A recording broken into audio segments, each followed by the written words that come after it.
বন্ধুরা, চলে এলাম দুপুরের রান্না নিয়ে। আজকে দুপুরে আমি কী রান্না করেছি তোমাদেরকে দেখাবো। আমি মায়ের কাছে গিয়েছিলাম, মা কাছে 10টার সময় চলে এসেছি। মাকে দেখতে গেছিলাম, মা শরীরটা একটু খারাপ ছিল তো তাই দেখতে গেছিলাম। হ্যাঁ, দেখে এসেছি। এসে আমি ঘরে বসিনি, তখন আমি ভাত বসিয়ে দিয়েছি। আজকে তাড়াতাড়ি রান্না হয়ে গেছে। দেখো কী রান্না করেছি আজকে। দেখো, এই দেখো বন্ধুরা, এই দেখো ভাত করে নিয়েছি। এটা হচ্ছে ভাত, ভাত হয়ে গেছে।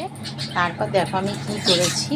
এই দেখো, মাছের মাথা দিয়ে আর কুমড়ো, বটবটি, আলু, পটল দিয়ে একটা সুন্দর চচ্চড়ি করেছি।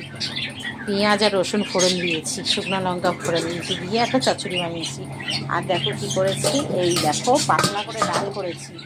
এই দেখো বন্ধুরা, পাতলা করে, এই দেখো, এই দেখো পেঁয়াজ দিয়ে রসুন দিয়ে ফোড়ন দিয়ে আমি ডাল করেছি।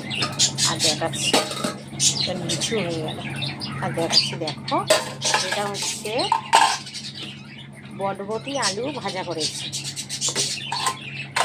আর দেখাচ্ছি, দেখো এটা করেছি আমি পটল ভাজা আর ভেন্ডি ভাজা। এই আজকে দুপুরের খাওয়া আমাদের। ডালের সাথে বন্ধুরা বটবটি ভাজা, আলু ভাজা হচ্ছে আমার ছেলে ডাল দিয়ে খুব ভালোবাসে, ও খাবে। আর পটল ভাজা, ভেন্ডি ভাজা আমার ছেলে খায় না। আর চচ্চড়ি তো আমার ছেলে খাবেই না। চচ্চড়ি দিয়ে আমরা ভাত খেয়ে নেবো। আমার ছেলে ডাল আর বটবটি আলু ভাজা দিয়ে খেয়ে নেবে। ওটাই হচ্ছে ওর ফেভারিট খাবার। এই হচ্ছে আজকের আমাদের রান্নাটা। দেখি তোমাদের কেমন লাগলো, লাইক করো, কমেন্ট করো, শেয়ার করো।